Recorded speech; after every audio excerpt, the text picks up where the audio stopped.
हर वजूद के अंदर कशिश रखी है और ये कशिश जहाँ भी होती है इंसान उसकी तरफ खिंचता हुआ जाता है। जैसे वजूद ज़मीन में खुदा ने ग्रेविटी रखी है और आसमान से जो भी चीज़ गिरेगी तो वो ज़मीन की तरफ जाएगी। अभी आपका वजूद अगर इस फर्श पर बैठा हुआ है तो ये वो कशिश है जिसने आपके वजूद को और ज़मीन को आपस में मिलाया हुआ है। और अगर कायनात में ये कशिश न हो तो इंसान कोई भी काम करने के लायक न हो।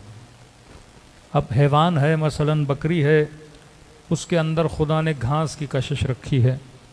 जहाँ उसे घास और चारा नज़र आएगा बकरी उसकी तरफ भागती हुई जाएगी। इसी तरह शेर है, उसके अंदर खुदा ने गोश्त की कशिश रखी है।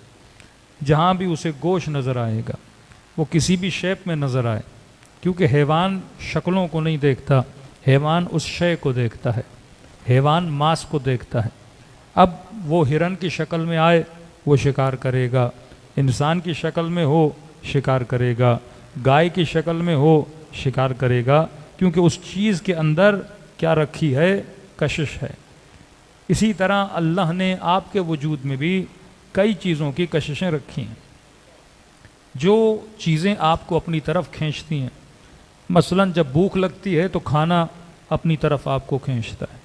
जब इंसान में आरज़ शहवत तारी होता है तो शहवानी चीज़ें आपको अपनी तरफ खींचती हैं, क्योंकि माल हमारी ज़रूरतों को पूरा करता है।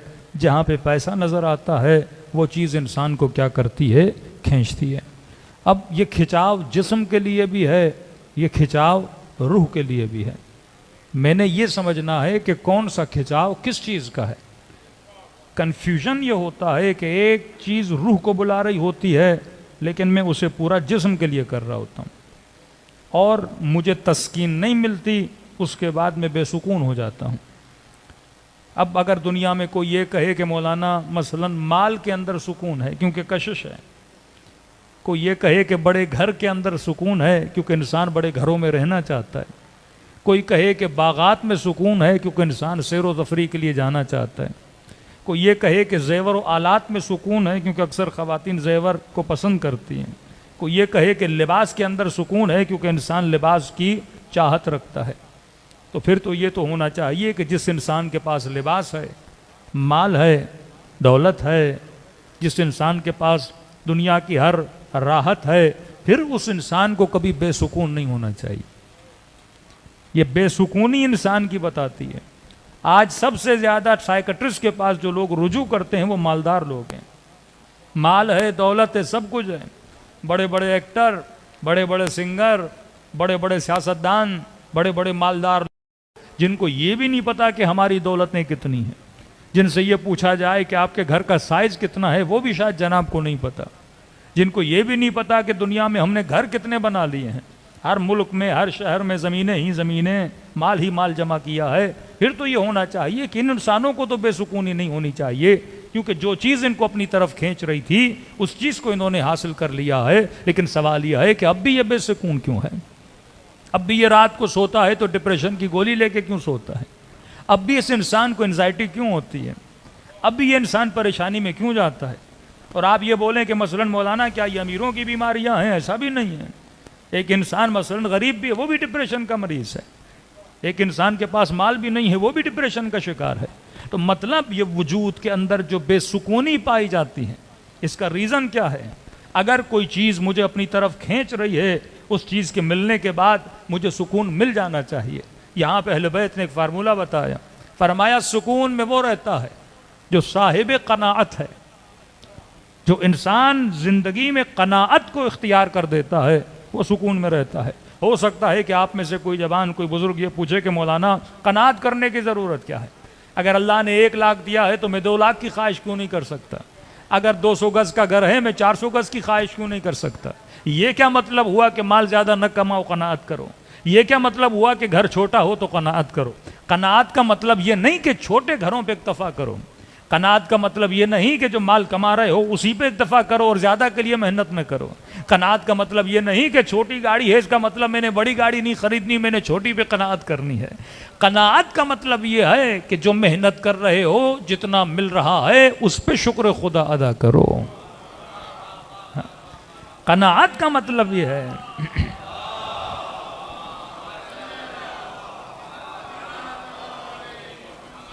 कनात का मतलब यह है कि जहमत करो, मेहनत करो, कोशिश करो, सही कोशिश करो और उसके बाद जो मिला उस पे क्या हो जाओ, राजी हो जाओ। अब यह नहीं कि दूसरों के बड़े घरों को देखकर अपनी छोटी झूपड़ियां गिराना शुरू कर दो कि जनाब के पास तो बड़ा घर है। अगर ये रवैया आपका रहा तो इस रवैये से क्या हो जाएगा, बेसुकूनी हो जाएगी। इसलिए मैं छोटी सी हमेशा मिसाल देता हूं कि अक्लमंदी का भी तकाजा है कि फरमाते हैं ख्वाहिशों की चादर को उतना बढ़ाओ जितनी तुम्हारी ज़रूरत है। जितनी ज़रूरत है उतनी ख्वाहिश करोगे तो हमेशा सुकून के साथ रहोगे। मिसाल दे रहा हूँ, मसलन आपकी जेब में 30 लाख हैं, अकाउंट में 30 लाख हैं। अब आपका इरादा बना, ख्वाहिश बनी, एक चीज़ ने कशिश पैदा की कि भाई मैं जॉब पे जाता हूँ, गाड़ी का होना मेरे लिए बड़ा ज़रूरी है, बच्चों को ले जाना है, गाड़ी है, सेफ्टी है, अपनी गाड़ी होगी। अब अल्लाह ने 30 लाख भी दिए हैं, लिहाजा मैं क्या करूं, गाड़ी खरीद लूं। अब आप दोस्त के साथ गए, भाई गाड़ी खरीदनी है, उन्होंने कहा चलिए जनाब शोरूम पे जाते हैं। पूछा पैसे कितने हैं, आपने कहा 30 लाख हैं मेरे पास, तो लिहाजा गाड़ी खरीदने जाते हैं। और आप जब शोरूम देखने गए तो लिहाजा हर चीज़ की कैटेगरी है, कहा कि ये मसलन 25 से 30 लाख की गाड़ियाँ हैं, इस रेंज के अंदर गाड़ियाँ हैं। आपने कहा नहीं, पहले चलते हैं 1-2 करोड़ वाली गाड़ियों को देखने के लिए।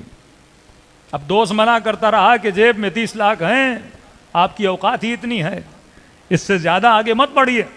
तो आपने कहा नहीं, देखने में क्या है, देखने में किसी के घर से क्या जाता है। अब बड़ी गाड़ियां देखने गए, बड़ी गाड़ियों में बैठे और उन्होंने ट्राई भी करवाया, आपने 1-2 ट्राई भी मारी, AC भी था, एयरबैग्स भी थे, सीटें भी बड़ी मसलन नरम थी।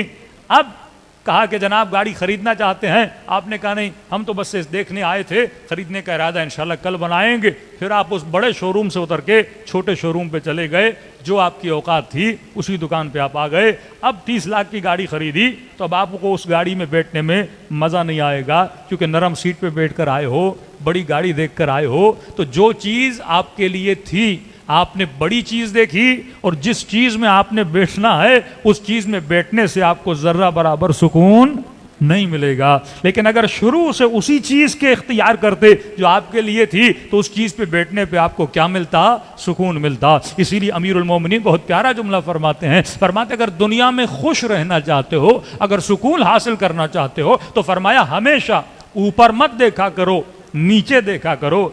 औकात 30 लाख की है तो जिनके पास 15 लाख है उनकी मोटर बाइक को देखा करो, उनकी छोटी गाड़ियों को देखा करो। तो अब जब 30 में बैठोगे तो क्या मिलेगा, सुकून मिल जाएगा। अब इंसान बूढ़ा है, किसी जवान को देखे, अरे ये कितना तरोताज़ा है, मैं तो बूढ़ा हो गया, तो यकीनन इसके अंदर मायूसी आ जाएगी। लेकिन बूढ़ा अपने से ज़्यादा बूढ़े को देखेगा तो अल्लाह का शुक्र अदा करेगा। तभी फरमाया हॉस्पिटल जाया करो, मरीजों को देखोगे तो जो अल्लाह ने सेहत दी है उसकी कदर व कीमत को जानोगे। हफ्ते में 1 मरतबा कब्रिस्तान जाया करो, जब मुर्दों को कब्रों में लेटा हुआ देखोगे तो जमीन पे चलोगे तो हर कदम पे अल्लाह का क्या अदा करोगे, शुक्र अदा करोगे। जब अपने घरों में बैठते हो दूसरों के बड़े बंगलों को न देखा करो, फरमाया गरीबों की बस्तियों में जाया करो, जब उनकी झोपड़ियों को देखोगे तो अपने घर में बैठकर लम्हा ब लम्हा खुदा का शुक्र अदा किया करोगे। दूसरों के बच्चों को न देखा करो, अपने बच्चों को देखो, फिर उन लोगों को देखो जिनकी नस्लें तबाह हो बर्बाद हैं, जो दीन खुदा से दूर हैं, जो शराबी बन चुकी हैं, जो गुनाहों में पल चुकी हैं। लिहाजा फिर जब अपने बच्चों को देखोगे तो खुदा का शुक्र अदा करोगे। तभी फरमाया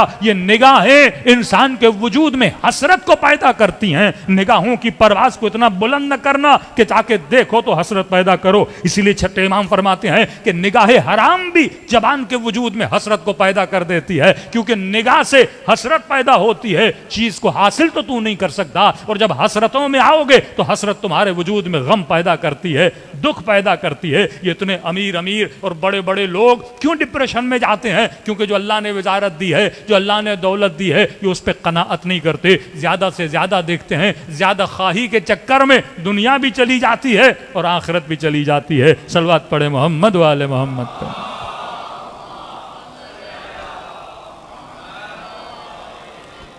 मोहम्मद वज्जिल फरजहुम। मसलन ज़मीन के अंदर कशिश है, लेकिन ये मेरे अंदर अक्ल होनी चाहिए कि मैं मसलन इस मिंबर के दूसरे जीने पर बैठा हूँ और अगर दूसरे जीने से जंप मारूंगा तो मेरी टांगें नहीं टूटेंगी।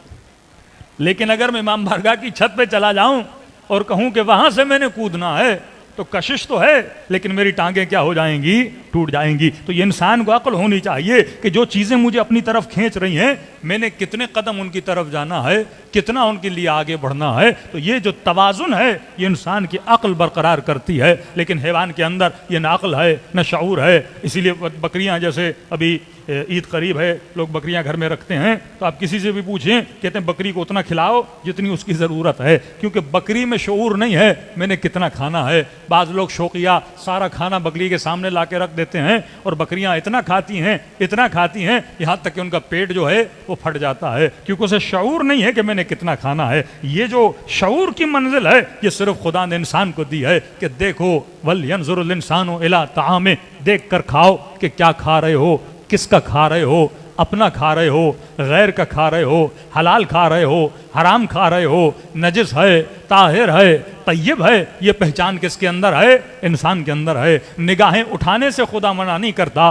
लेकिन जिस पर निगाहें पड़ रही हैं ये देखो अपना है या गैर है, हलाल है या हराम है। जो निगाहों को तमीज़ देना, ज़बान को तमीज़ देना, वजूद को अखलाक व अदब सिखाना, ये किसके वजूद में है? इंसान के वजूद में है। सलवात पढ़े मोहम्मद व आले मोहम्मद।